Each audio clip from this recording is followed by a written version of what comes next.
Guru Brahma, Guru Vishnu, Guru Devo Maheshwara, Guru Sakshat Parabrahmam, Tasmai Sri Guruve Namaha. Jnana Mulakaranam, Janma Karma Nivarakam, Jnana Vijnana Siddhyartham, Guru Padatham Bibet. Akanta Mantalakaram, Yaptam Yena Sharacharam, Tatpadam Darshitam Yena, Tasmai Sri Guruve Namaha. Very good morning to you.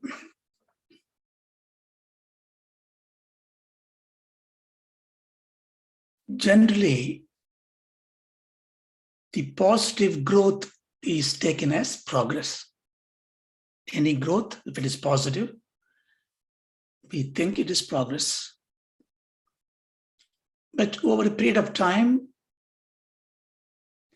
when the growth stops, even a positive sustenance, positive maintenance, we call it a progress.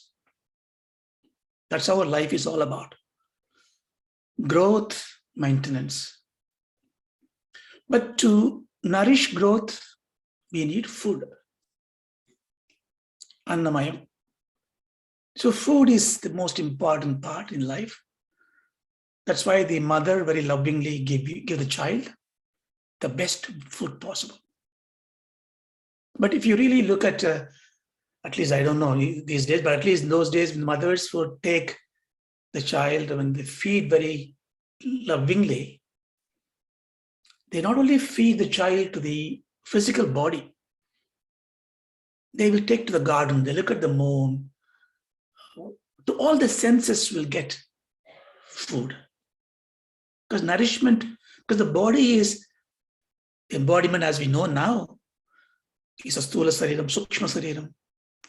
So you need to nourish everything. Therefore, the food is the prana, food is the energy. So the mother gives food to the body, food to the senses, and go one step ahead, food to the mind. So they always tell stories, Puranas, Smritis. Sometimes maybe it's a little bit exaggerated in the scope, but the child with a jaw dropping, food going inside, eyes lit up, assimilate all this.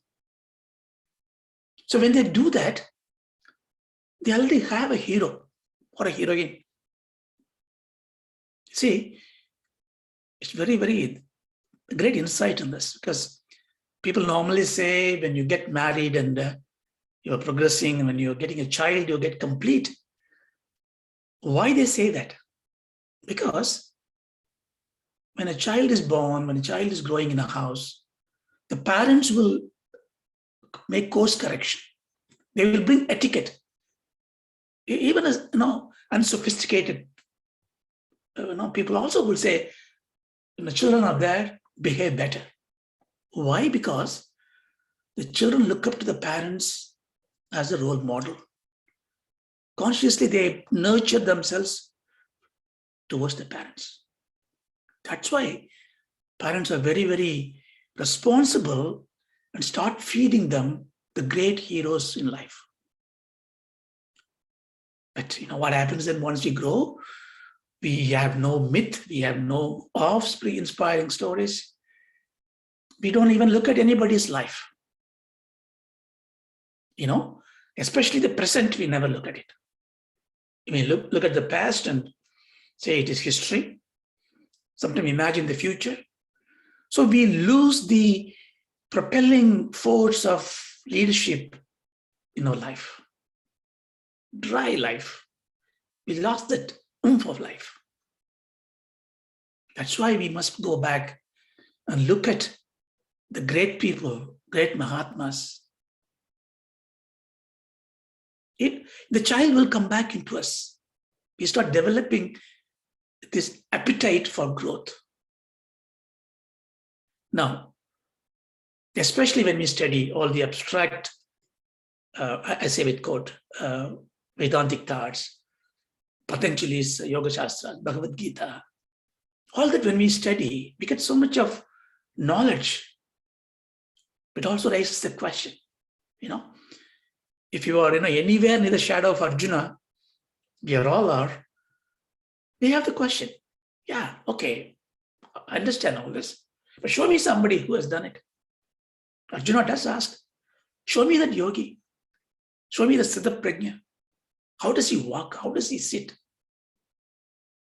You know, more than studying a lot of literature, text, scriptures, studying a life of such great Mahatmas is a great boost.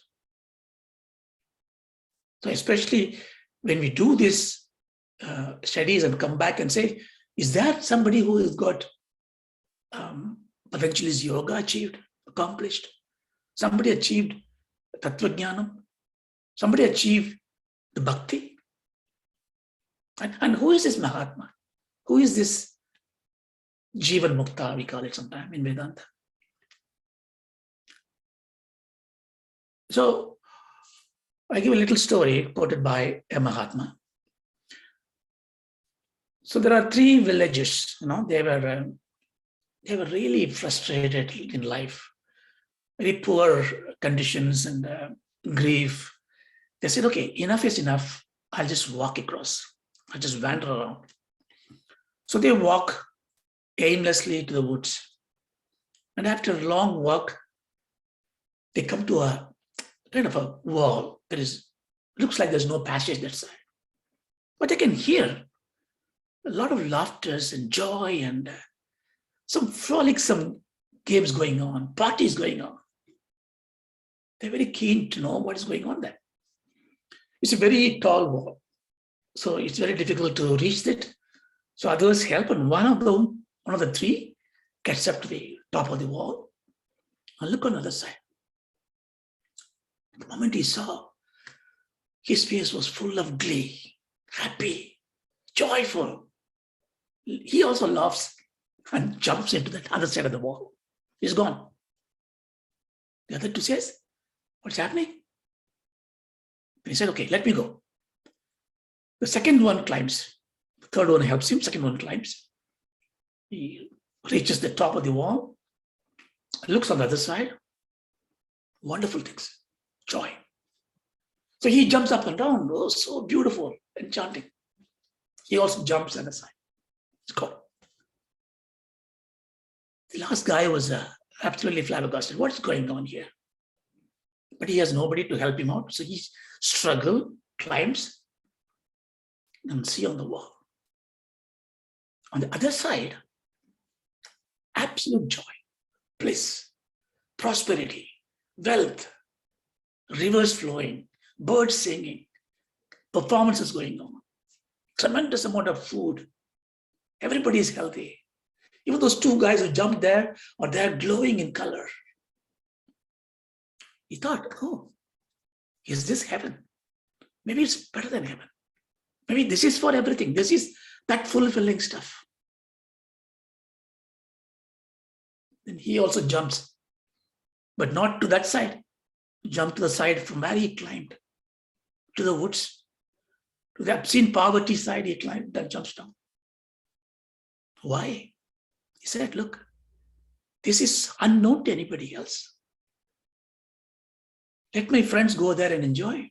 But I know it now. I know the truth. But there are so many people suffering. My villagers do not know it. I'll wait here for anybody come to the side. I'll direct them to this happiness. Oh, nay, I will go out and look for people. Tell them, look, there is happiness. There is freedom. That is a Mahatma. The Mahatma who realized his redemption. There are a lot of Jivan Muktas in this world. We don't even know them. They may live very pious life, virtuous life, discard all the samskaras, attain salvation. But there are very rare Mahatmas who says, look, I know I can go there anytime, but let me come back. Now this parable was told by a Mahatma who is a yogi, siddha, jnani, tapasvi, rishi, bhakta, crazy man, complex personality. If you already do not know who it is Bhagavan Sri Ramakrishna Paramahamsa. Ramakrishna Paramahamsa. So we will invite him into our satsang because it is him that has really shown us that harmony in everything, in religion, in beliefs, in creeds, in devotion. Om Stabhakaya cha dharmasya sarvadharma surupine avatara varishtaya Ramakrishnaya namo namah. I was just thinking, who do we start with? That's the reason why I could not really communicate to you. And I was just thinking, because India is a land of sages and seers. So many of them, so many.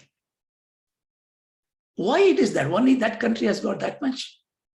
It is because there the ethos are to seek divinity. You know, like Dayananda Saraswati Swamiji says, normally people say many gods, and they say there's only one God, and they fight who is that one God. But in Vedanta, we say it is only God. That's what he says, only God. If everything is God, why am I not having the divinity in me? But that question is what drives the people, and that's what drives the sages in this country. So Ramakrishna Paramahamsa, everybody knows his life. So I know very little.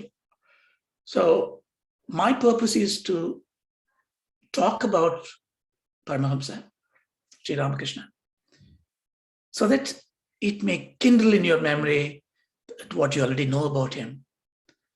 It propel you to go and look for studying his life and get fulfilled.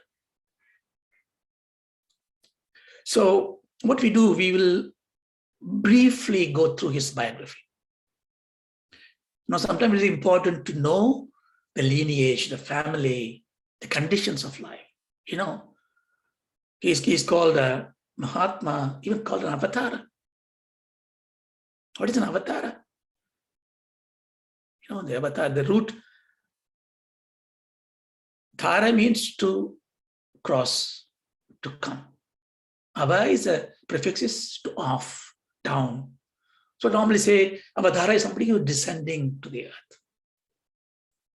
And there are questions about it, whether he is an avatar or not. And even the very famous disciple of him, Vivekananda, the most gigantic intellectual personality, with a little bit of agnostic view initially, I questioned this.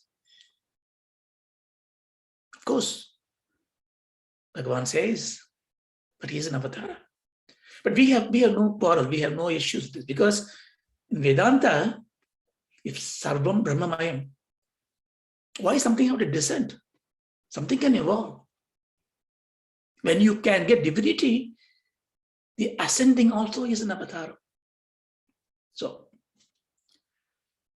let's go to story time now. So we had to go back to 18th century. I think it's in 1795 or something in Calcutta, in Bengal. There's a place called Daripur. There was a very pious Brahmin called Manikram Chatterjee. He's a very pious person, very spiritually inclined. Ramachandra is his Kuladeva, Ishtadevata, Kuladevata. Raghubir, they call it. Raghubir, they call it in Bengal. So for him was born in 1775 a son called Khudiram. Then he gets subsequently a daughter called Ramsila, and then you have as Nidhiram and Ramkram. So he had 3 sons and daughter. Subsequently he gets it. But the Khudiram is what we need to focus on. Khudiram is the eldest son. So he marries Chandramani Devi, who is born on 1791. In those days, they get married very young age. So they live a very happy, pious life. So Manikram dies away. Then Khudiram takes control of the family. And Chandramani Devi is a very pious woman. She just basically charitable. Everything she gives away to people. So the whole family is revered. And they also have naturally the spiritual inclination in them. For example, Khudiram collects one day, a sound comes to him and says, "Look, please take me home." And he looks around in the paddy field. He sees under the snake a stone, and he sees it's a Rama. So he takes him to home and worships as Rama. So like that, he's got we call it superstition these days, but I think the intuition to see divinity in everywhere. So Khudiram had the first son, Ram Kumar. And you can see Ram everywhere because the family is Rama oriented. So Ram Kumar was born. Ram Kumar is very elder. I mean, he's a very pious gentleman. He learns Vedas, he learns scriptures, Sanskrit. So he teaches in the local school Sanskrit. He does some priestly work. He's into horoscopes and astronomy and astrologies and occult secrets. And because of his virtuousness and even whatever he says comes true. So it's so much so that Ram Kumar said, when he got married, he says, my wife, when she delivers, she will die. It came out of his mouth. Luckily, they didn't have child for many years, but eventually when the child was born, the wife dies away. So he's such a pious man and he takes care of the family. Khudiram will do, when son takes over, he goes for pilgrimage and he goes to Rameshwaram. And when he comes back, he gets another son and he calls him Rameshwar. Like this, it goes on. And when he was 60 years of age, it's 1835, he goes to Gaya in the north, near Banaras. In Gaya, he prays to Lord Vishnu as Gadadhar. Gadadhar is the Swami there. He prays to him and he was sleeping there in the temple. And then he gets a dream. This is what Ramakrishna says later as well. The dream, Gadadhar, the Mahavishnu says, I have to come to this earth and I'm going to choose you as my parent. I'm going to descend onto your family. And he panics. Please don't come. I'm a poor man. My house is dirty and I can't give you enough food. I'm not able to hold on to you. He said, no, that is the decision. So he is puzzled and thrilled and he comes back home. But at the same time, his wife, Chandramani Devi, in the dream, he was sleeping and she feels her husband is around. In the morning, she goes to the Shiva temple there and she feels the light of Shiva is entering into her. She realizes she is pregnant. So couples are very happy. In 1836, on 18th February, the child was born. In the early morning, Brahma Muhurtam, 5:15 morning, the child, they named them as Gadadhar. He is Sri Ramakrishna. Nobody knows who gave the name Ramakrishna, but I think Bhagavan says later that his father used to call him Ramakrishna. But if you look at logically, if you look at it, I mean, Ramachandra is a Ishta Devata, he must have been called Ramakrishna. So let us call him Ramakrishna. So Sri Ramakrishna was born as a child. But he's, he's beautiful, pious, beautiful to hold on to. But sometimes he's very heavy to hold on. Sometimes he's too light to hold on. It's very strange. And normally scriptures say the yoga purushas, siddha purushas are like that. Very difficult to hold on to. But then he grows up. When he grows up, he shows signs of courage. Now he'll go to the forest and then the night he'll go there. Everybody will be scared and he'll go there. And he likes Purana stories. Chandramani, when he feeds, he asks the stories, Itihasas, Rama, Krishna, Shiva. And that naturally he doesn't like school. Okay. It's okay to some subjects, mathematics, he doesn't like it. But he likes to play with clay. He takes the clay and he makes beautiful, what he will make? Statues of God, Rama, Krishna. But quite a few things happen when he was young. Whenever he is around, there is happiness bound. Like there was a friend of his father called Manikram. So he helps him. Manikram used to help Khudiram. What happened was, when Khudiram was in his place, one zamindar wants him to give a false witness in a court. He refused to do that. Therefore, the zamindar, the landlord, really makes him a bankrupt person.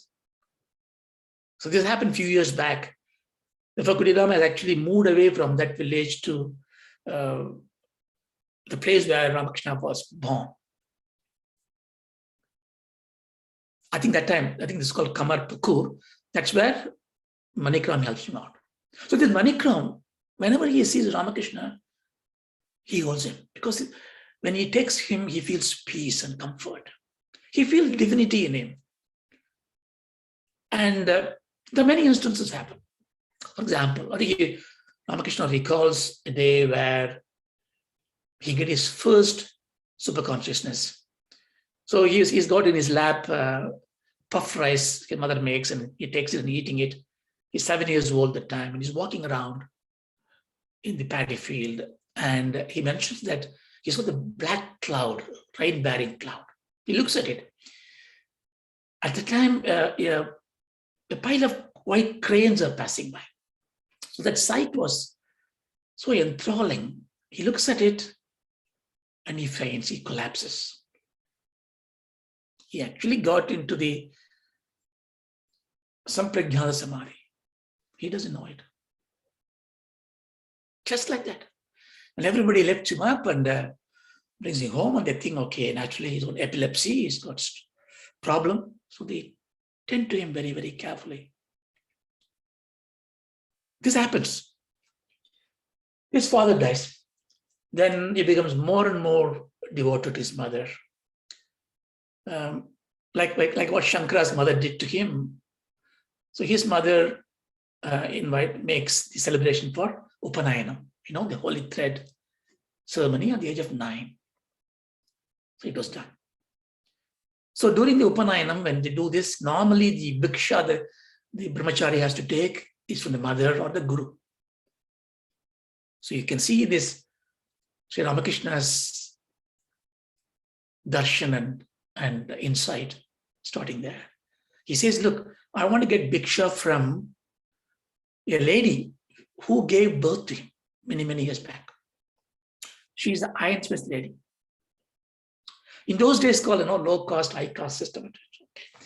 So he's from Brahmin family, and it's called Dhami. Dhami is a nurse. I want to go and take bhiksha from her. It's an Orthodox family, but he was very stubborn. So he started showing that, and there is the second instance where I think he got this samadhi is that it's a Shivaratri day, and the boys are making a play. The play, everybody takes the form of deities, and the boy supposed to take the Shiva's role got ill, so he couldn't come. So they are running to Sri Ramakrishna and say, look, you have to act as a Shiva. Come. So he puts Shiva's role at the stage. He goes to the stage. Everybody say, Om Namah Shivaya. He hears that. Fatafat. He goes into Samadhi. There's no drama. So they lift him up, and the whole night he was not coming out. So this is the second time he gets through. And there's a third time also. I think after some time, I think 10 years of age, and he's walking around singing songs. He likes to sing songs, bhajans. He goes to school, but he's not really keen on education. And the village girls and boys, they are going to a place called Annur. So Annur is a big, beautiful Visalakshi temple. So they're all singing happily and they're going to this temple. And he sings. They're saying, okay, Giradhar, please sing. They say, and then he starts singing. And when he's singing very beautifully, what happens? Falls down.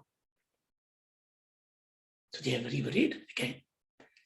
So they have all confirmed, okay, this is something to do with his physical nature. They're giving all the herbal medicines and all that.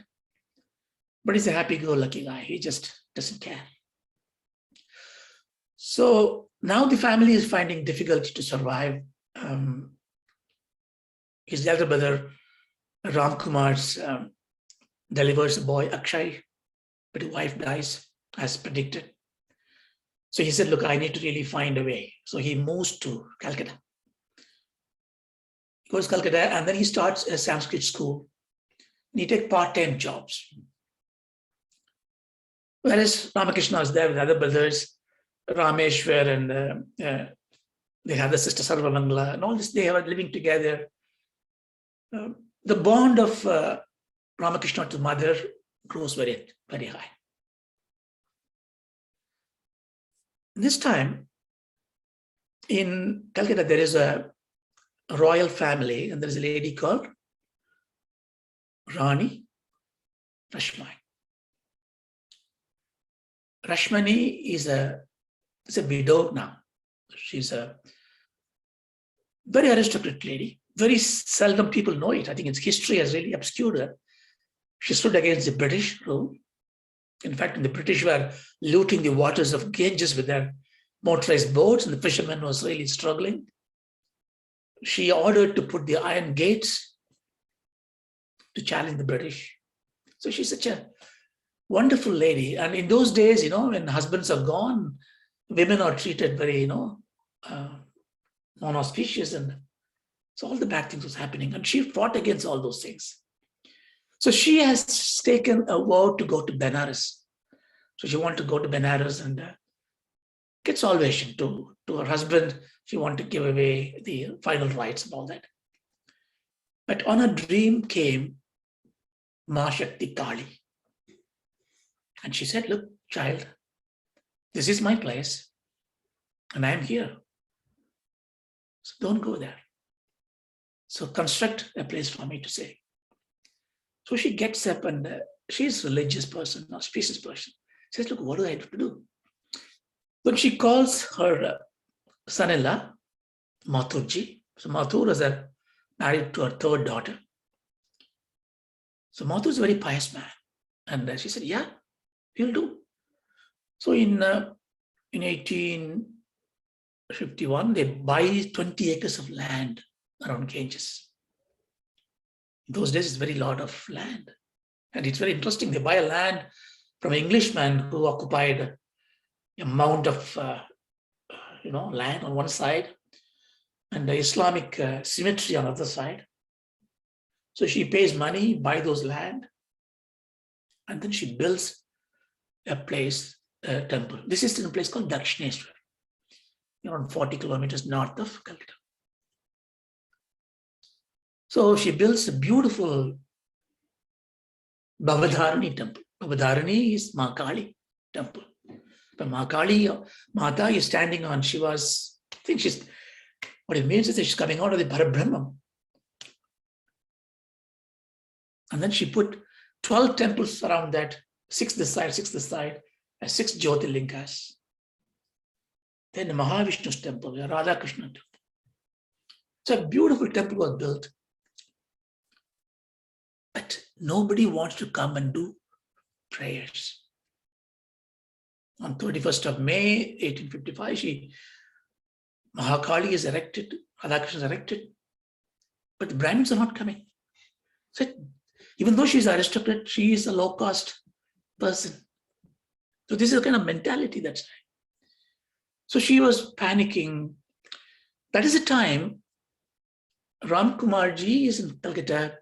She's looking for some way to progress his life. She writes to her about something else. So Mathurji, therefore, brings Ram Kumar and tells this problem. This is the problem. What do we do? And he consults and then very reluctantly says, well, maybe you can dedicate this temple and all the property to a Brahmin so that you can basically give it away. I don't know how it become purified, but that is the way that it was told. Then it may be done. Then she said, definitely I will do that, but you should be the one, the priest of it. And he was somehow surprised. And then he takes it. So therefore he is a priest and he is in Calcutta. And when his wife dies and everything, and he goes to his native place to see the mother, and there he see Ramakrishna. What is he doing? He's just going around singing songs. And he says, look, this is not going to be good. Kamarpukur is not a place for you anymore. You have to come with me to Calcutta. I'm going to educate you. You have to study. Ramakrishna was 18 years of age. So he goes there. But he is reluctant. One day he said, why are you giving me an education to buy bread for my stomach? I would rather like to educate myself, to give salvation to everybody in the world. Mahatma couldn't understand all this. So he tells him and he says, okay, let me give you free of charge. Okay, come and help me in the temple. Be a part-time assistant to me. It's very strange. When Ramakrishna tells him, brother, don't go to the temple. Why are you doing this? This is not, Brahmins are not doing it. You know, see, you have to take everything in his life, how he challenges and then breaks those things. He's going to break the casteism, break the untouchability, break the religious barriers. See, he's going to do everything. But he asked the question, why are you doing it? And he said, no, I have to do it. And then he won't take the prasad or a food in the Kali temple. He will go and cook outside because it's pious, he must do it. And he won't touch the, Rani has put so much of ornaments for Ma Kali. He won't touch it because from a young age, what happened was when he was back with his mother, that place, Kamarpukur, is en route to Puri. Puri is as you know, Shankara's Puri Mat is there. All the saints used to pass by. So whoever passes by, they used to stay in this place. So he has got acquaintance with the sages. One day he comes to his mother with ashes all over his body. Look, I am a sannyasi. Like that he has got that renunciation, detachment in his body. So he doesn't like to touch gold. He says, I won't touch it. Then Mathur looks at him and, okay, he got something in him. And he said, okay, come and be a priest in the Radhakrishna temple. Be a priest there. You can help there, you can help part-time in Mahakali temple. So he does that. And there once happens was the Mahakali, in the Radhakrishna temple, the priest was carrying the Krishna statue. It's a 21-inch statue. It just fallen. And the leg was broken. I'm saying all these quotes because there is interesting insights. And all the priests said, look, this is broken. And we have to put in the gauges and get a new statue. But Rani's mind is unrest. She's very devoted to this. Then she goes and asks Ramakrishna, and Ramakrishna says, look, if your son-in-law or somebody is get wounded, would you discard them? You heal them. Heal it. She was so blissfully happy and said, look, you are the one to heal it. And Sri Ramakrishna is a master of clay molding, and she bends it and goes back. So there is a kind of a affinity and reverence grows on them, on Ramakrishna. Once he goes to the Shiva temple, and then Ramakrishna sings Shiva Mahimna Stotra. He sings so beautifully, and then he just stalls. He becomes one with Samadhi. Crowd, gathers around. These days become very popular because the way he worships become popular. Crowd comes around. And even one of those, Mathurji also goes there to see him because he is monitoring him. What's he doing? And the trustees of the temple tells Mathurji, take this maniac out. It's a showcase. And he wants him. Dare you touch? So he finishes, and when he comes out of it, he asks very innocently to Mathurji, "What did I do? Something wrong? Did I make anything mistake?" So he is such a samadhi comes to him just like this. That means he has been fully developed, fully matured, egagram.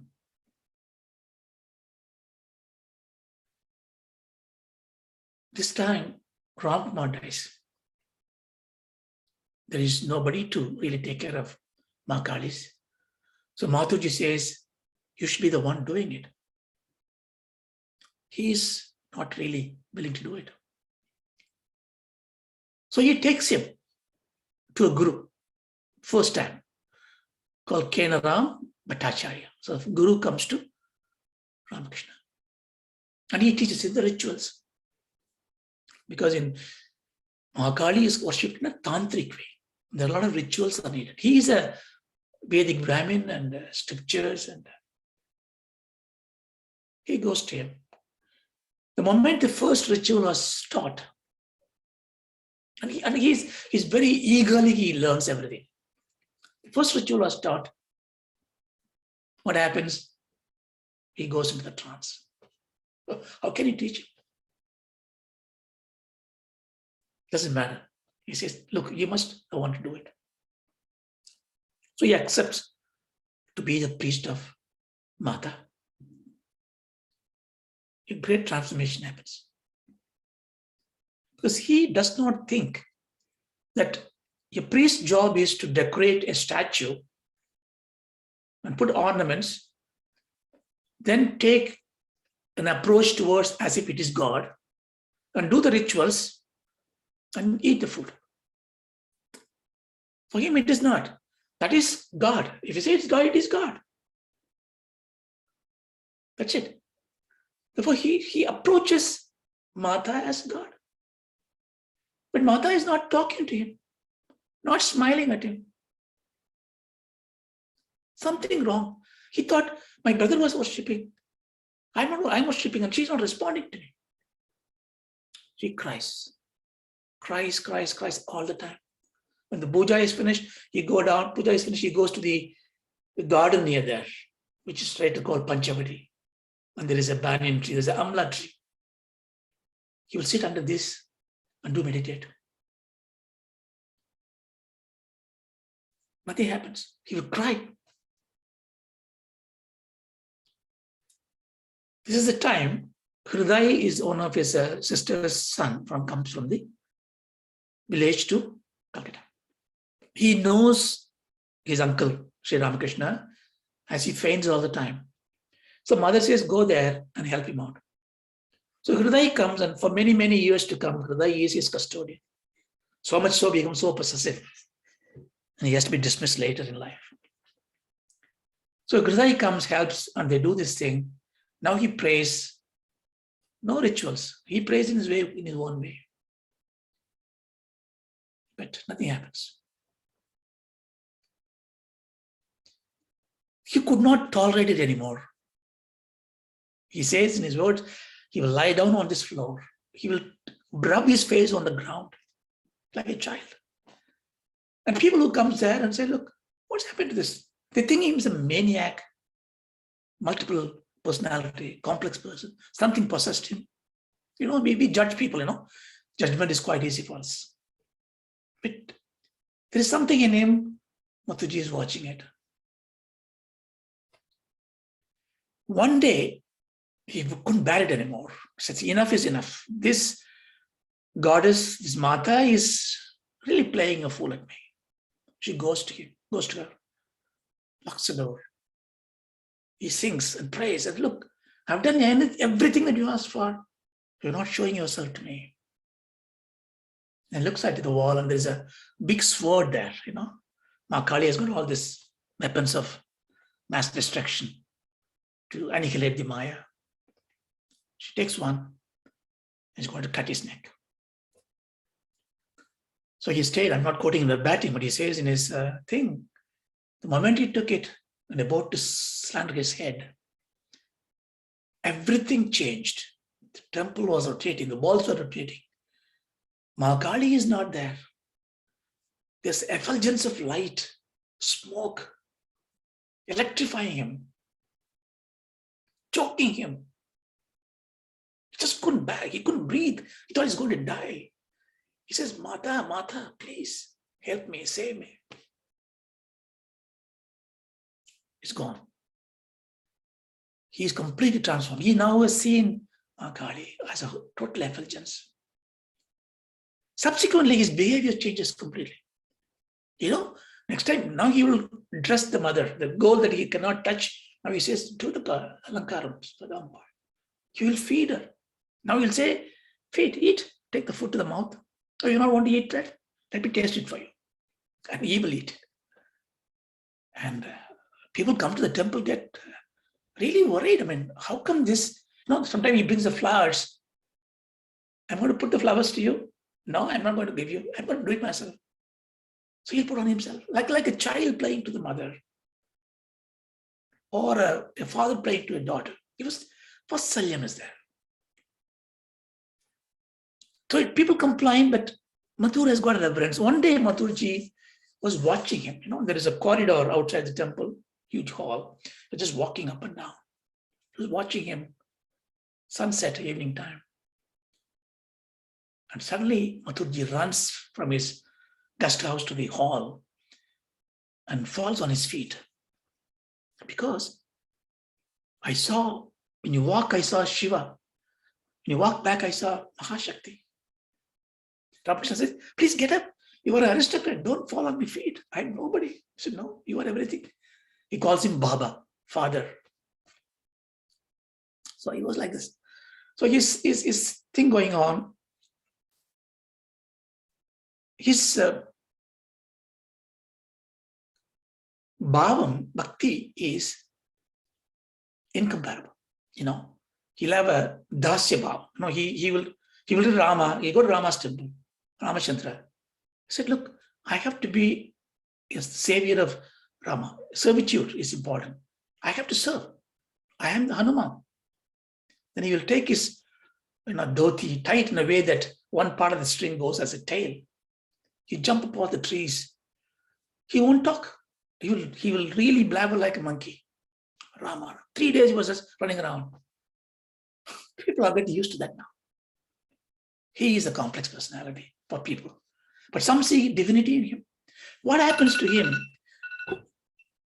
His egagram, vashikara, whatever he thinks, he becomes that. Patanjali's Yoga Shastram is that in complete demonstration. Mathura Bhav. Okay, I have to rush it now. So one day it was that he saw in a boat a very enchanting lady getting out of the boat. And she's got a books in her hand. And Ramakrishna immediately called Hridaya and said, call that lady, tell her that I'm here, ask her to come here. So he says, how does she know? She doesn't know you. It's no, tell her. So he goes there and say, Ramakrishna is there, she wants to. He says, I came to see him. So she is called Bhairavi Brahmani. It's a very pious lady in a tantric worship. Very beautiful looking. So she comes and says, oh, my son, you are here. I've been looking for you all over the place. I had been told to find 3 disciples. I found the 2. Girija and Chandra, they found them somewhere. But you are the one I need, the noble one. And he says, oh, mother, I was looking for you. You see, Sri Ramakrishna will change to anything. She was like that. So, mother, you come to me. And she says, yeah, I am going to teach you Tantra. Then she goes on to the tantric practice. So she will finish all this puja, and then the night she will call him. And then he will go. And then he will do so many rituals, so many puja. So much so, later when Bhagavan comes back with, when his wife Sharda Devi comes in, there's a story there. He used to really worship her in tantric way. So this was going on for some time. But what happened was, within 3 days, all the 64 different tantric practices, she knows everything. She is still a sadhaki. She's practicing it, and she is imposing on that as a guru. So Bhagavan's Sashtacharya is so high. Everything just like that comes to him. All the 64 tantras finished in 3 days. Unbelievable. So others don't really like his movement with her. Even Mathurji finds it difficult that he should not be doing that. Before that, just when this is happening, because he's having this problem of fainting all the time, his mother calls him to come back to the village, and he goes to the village. In those days, if there's a problem, you get married, everything will be solved. And they're trying to look for a girl for her. But Sri Ramakrishna himself says, don't waste time here. Go to Jairampati. It's a village near there. And there is one Ramachandra Ubhatyaya, his son, his daughter, Sharada Devi is there. She is my wife. Say, okay, they all go there, and there's a 5-year-old child. So they get betrothal, engagement. And there's a lot of stories there as well. So Ramakrishna teaches her about life and everything. But then Ramakrishna goes back to Dakshineshwar. So when this tantric function, rituals are finished, one day, when you're sitting and meditating in the Ganges, one Nagasadu called Totapuri comes. Totapuri is a very Advaitic jnani. He thinks everything is Maya. Parabrahman is important. Therefore, samadhamas in the Nidhyas we need to do. Tattva jnanam is more important. So you see this young chap and goes to him and say, look, you look like a very pious and virtuous person. I'm going to teach you Vedanta. Tattva jnana. Oh, he says, okay, fine. Let me go back and ask my mother permission and come. He said, okay, go. I won't stay long. Go get a permission and come. So he was thinking he's going to go and ask his physical mother. Ramakrishna comes to Ma Kali and says, Ma, should I learn Vedanta? Okay, you asked me to learn it. Okay, I'll go. So the communication goes on between them. He comes back and says, I asked my mother. Oh, what the mother says? My mother is Ma Kali. She said, learn it. Oh, Ma Kali is your mother. Okay. He says, sit down. And he started giving him Diksha. And give him sannyasa. His stuffed is taken. He's already married. Engagement done. He's a Brahmin. Rituals are going through. No. This time is Vedanta, sannyasam. I will go for it. Everything is 100% for Bhagavan. Taken. He said, okay, do this now. I'm going to now make you to Nirvikalpa Samadhi, Asambrigya Samadhi. So Tapri says, we learn from Patanjali. You need Ishvara Pranidhanam. Ishvara's grace needs to be there to go to Sampragyan Samadhi. But he's a sadhaka. He's so in Tattva Jnani. He says, yeah, go for it. Think about it. Think about nothing. Just go. He says, yeah, okay. Samadhi comes to him very easily, right? So he goes to Samadhi. But he says, don't think about anything, but my mother is there. Always my mother is there. He says, Guruji, I cannot do. My mother is there. I said, what mother is there? It's all Maya. Everything will go away. Parabrahman is the only thing. No, I can't do. He said, okay, close your eyes. Sri Ramakrishna closes his eyes and he takes a piece of glass and scars him on his forehead. Focus here. Sri Ramakrishna smiles and then focuses. He gets back to his Nirvikalpa Samadhi. Tutapuri looks at him. Okay, you'll come back in 10 minutes, 20 minutes, 30 minutes. One day. No. He panics. How come? I'm serving for 30 years. I'm learning Vedanta. I'm trying to get a Vikalpa Samadhi, Vidyasanam. How come this young boy can do it? He is not an ordinary person. See, those days, this sannyasis won't stay in a place more than 3 days, but he stays with him. He requests, he prays for him to come out of this nishta. And then he tells him, Ramakrishna says, tell him, Mada is everything, Maya. The Maya that you call it is nothing other than the Parabrahma. He gives a very, his ways, he doesn't impart very scholastic stuff, He makes it in a very simple parable. He talks about Rama, Sita, and Lakshmana walking. What happened? I think before that, I think when he comes out of it, he finishes all these lectures. 6 o'clock happens, sun sets, then he started singing Rama Krishna, Rama Krishna, Rama Krishna. And Kutapri asking him very indulgently, are you making chapatis or what? He knows it, he's praying. He wants to really tease him. You're already Brahmanishta, you don't need all this. For that he replies, Lakshmana is a Jivatma. Rama is the Paramatma. Lakshmana is always following Rama. But there is Sita now. Sita is coming in between Lakshmana and Rama. Sita is what? Rama's heart. Rama Shakti. Maya Shakti. But Lakshmana is walking behind him, just trying to get a glimpse of Rama. He tries this way, that way, that way. And he prays to his mind, Mata Sita Ji, please may I have darshana. The moment he prays, Sita turns back and smiles and walks a little bit side. He can able to see. And Ramakrishna laughs. What it means is that even the Parabrahman, the Brahmajnanam, is not possible without the grace of Mata. There is no. So we say that's the reason why even Bhagavan Shankara, when he talks about Advaitam Satyam, everything will go away, including Maya, but worship Shakti. Because Maya is the Parashakti. See, that's how Sri Ramakrishna is a Sishya to a Guru, but a Guru to the Guru. Like that. He just moves on. So Tattvapri then goes away.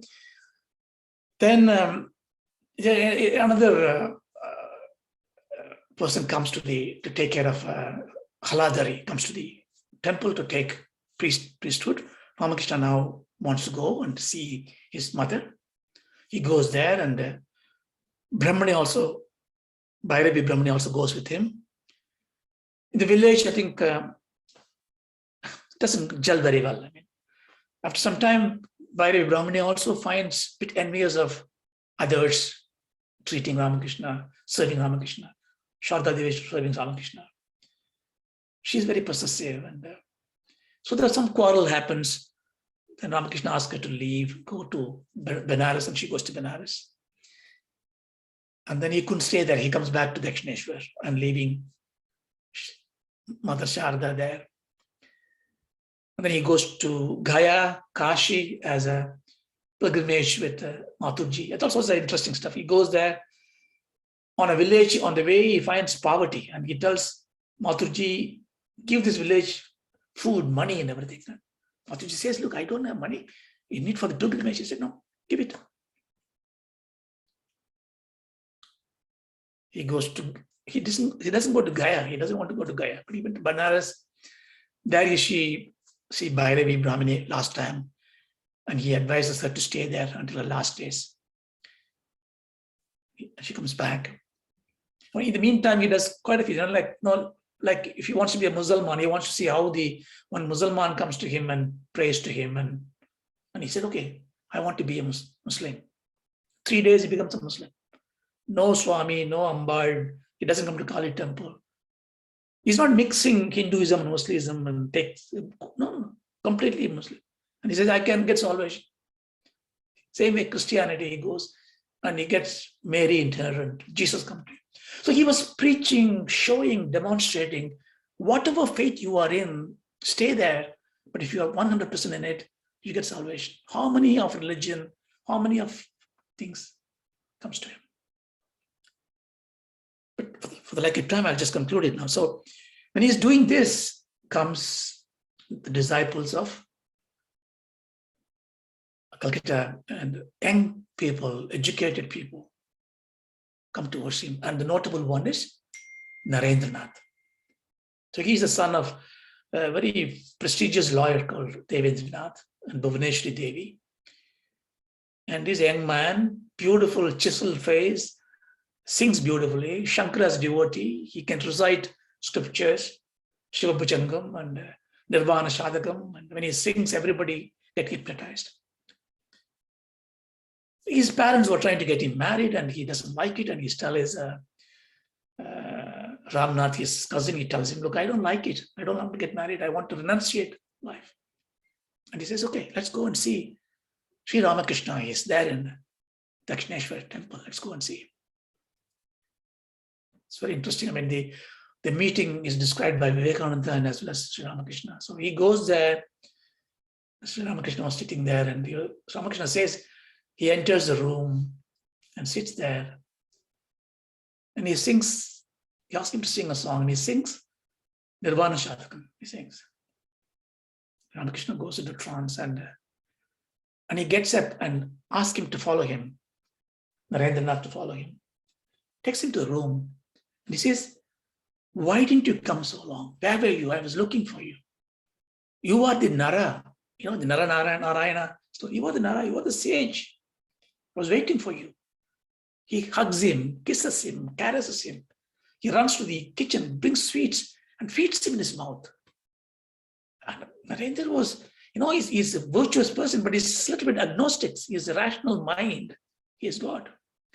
He is very uncomfortable with this. And when he touches, he becomes panic. Narendranath goes around, his head is spinning. He had the supreme experience. He thought he's going to die. I said, look, please, I have my mother at home. Please leave me alone. Then he says, when he gets up, he sees him touching his chest and said, okay, this is enough this time. You will come and see me again, won't you? This is called Sparsha Diksha.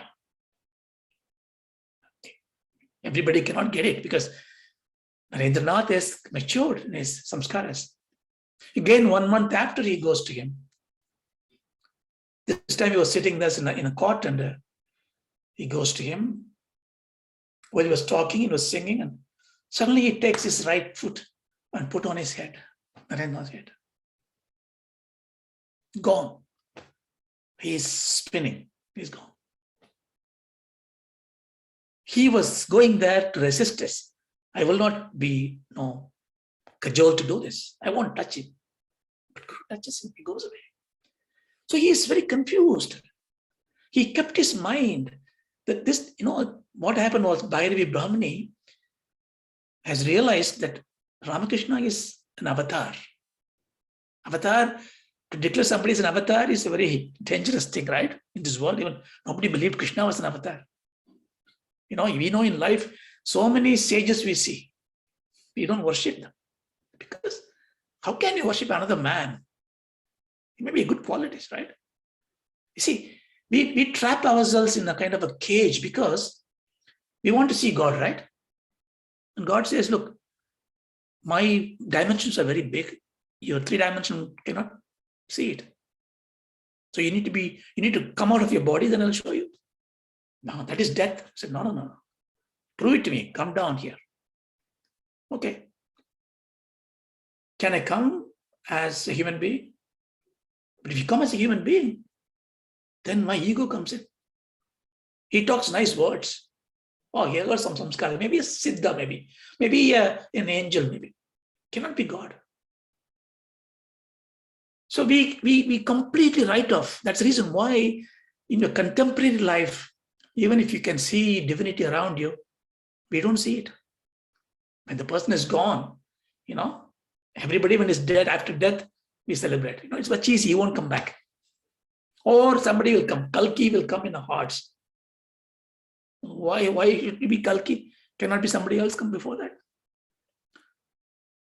But only when you're compassionate, like Bhagavan Krishna said to Arjuna, I am incarnate. I am the God. He tells Kunti and Draupadi, nobody else. You need to be raised to the level. We may then say, well, if God is really God, he comes down on the earth. And if he really tell me that I am God and he prove it to me, then I won't be stupid. I can really worship him. Why doesn't he tell me? Sometimes avatars comes like Ramakrishna, like that comes. He doesn't tell I am an avatar, but everybody tells him an avatar. Then he start telling, okay, I am the avatar. What the Bhairavi Brahmini did was she challenged anybody to prove that he is not an avatar. Mathur kept quiet because he knows it. He has seen it. So he organizes a debate, bring a couple of scholars. The scholars come, and one is Haladar. He comes in, he's a tantric person, and when he comes, he makes a very big noise, like a roar like a lion before start the debate. When he roars like this, the other person completely subsidized. He takes his power, like that. So he comes before Sri Ramakrishna and roars. Ramakrishna, like a child, he roars back. He roars and he roars back. And Ramakrishna's roar was like a lion. No debate happened. He just surrenders. But coming back to Narendranath, he always had this doubt because he's a rational person.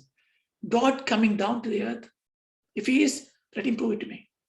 But he is proving to me with all these powers of thing. But Ramakrishna's philosophy, see, he was Advaiti in his heart, Dvaiti in his relationship, Karma Yogi, Siddha. But his most important teaching is when you look at God somewhere else and renunciate and pray to him, I think he gives a parable. What he was saying is that you walk in a 3-story house, take the steps. First story, you leave the stairs behind, you take the second story, leave the stairs behind, go to the third story, leave the stairs behind. Now you look down. The roof is also the same material. The highest part you can reach. All the stairs, everything is the same material. Everything is same. So when I reach up there, what I find is nothing different than what is down there. What's the meaning is, divinity is all over the place. So therefore, when I am down there, I don't see rubbish and garbage, poverty and poorness. I see divinity everywhere.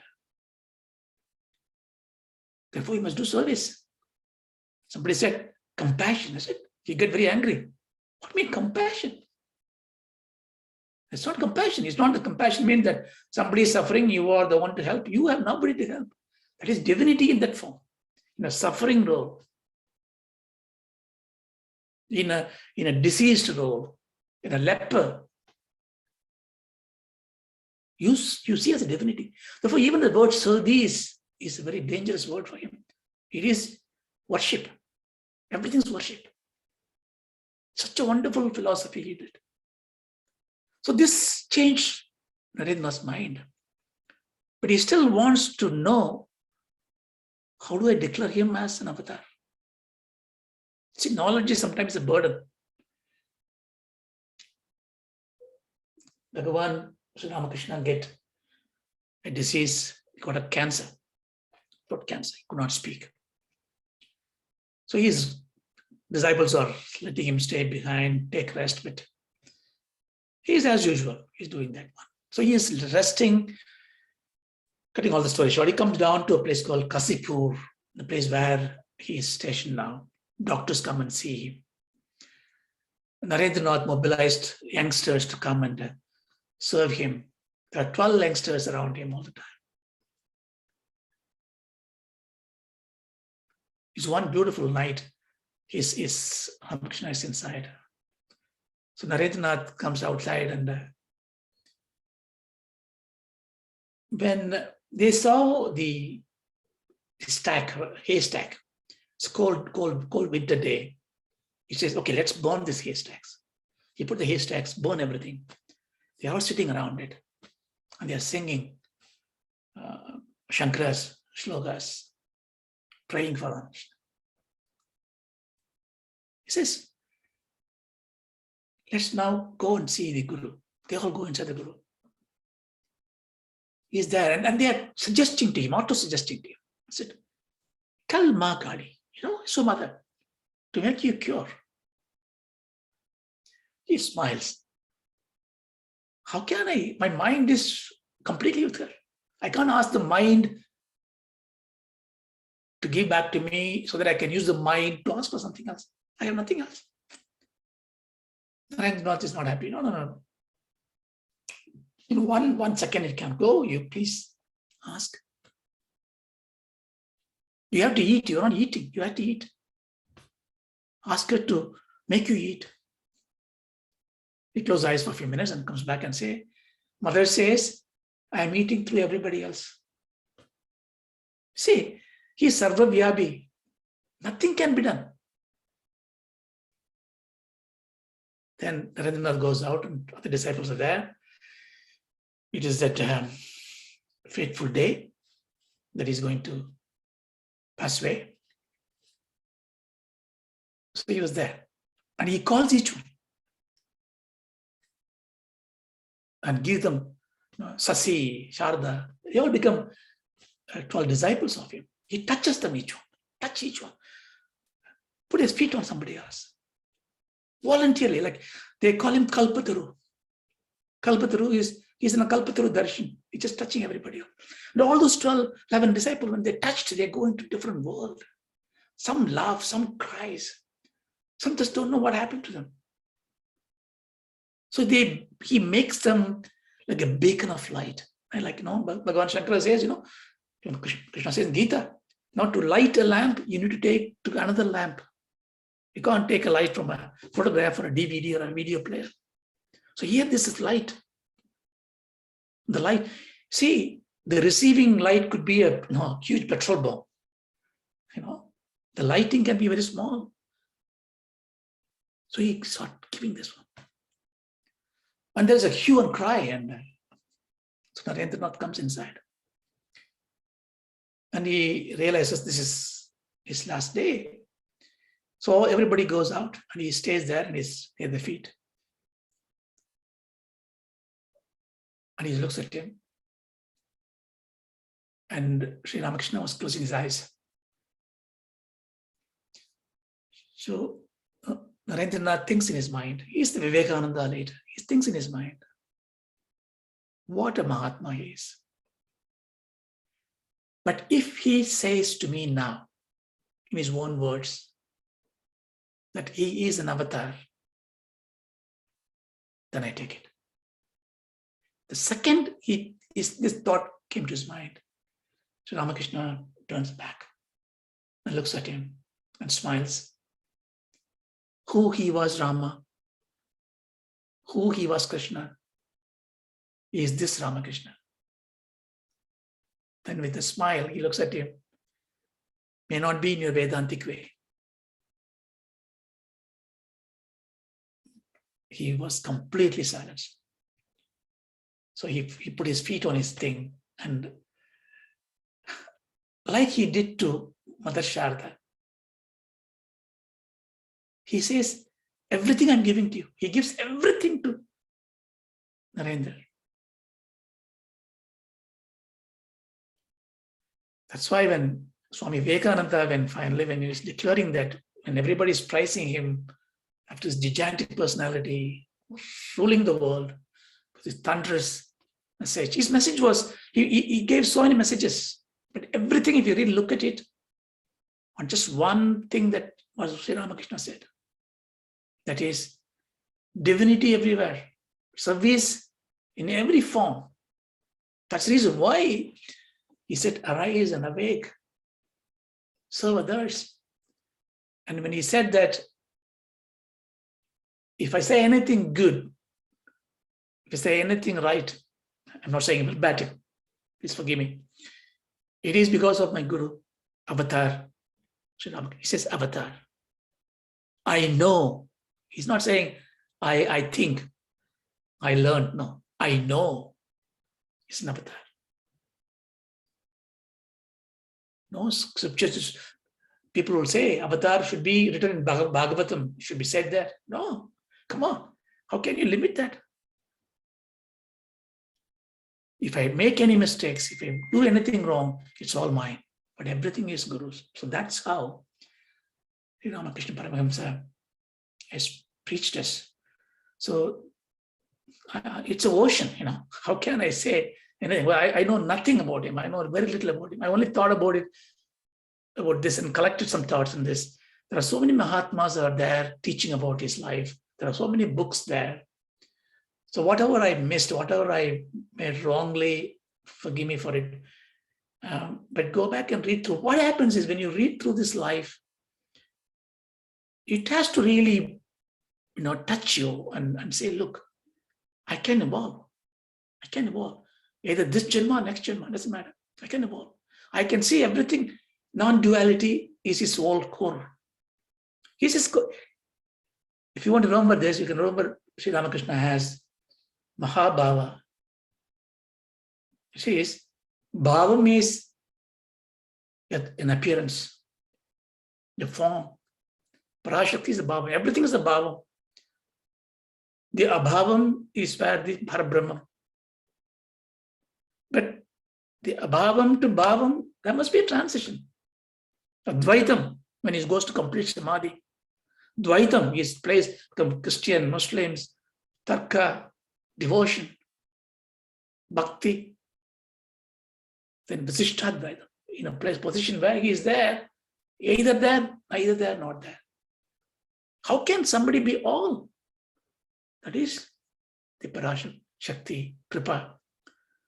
So therefore, if you ever wondered, whatever you learned in Patanjali Sutra, is it real? Is there people there? Can be Samadhi there?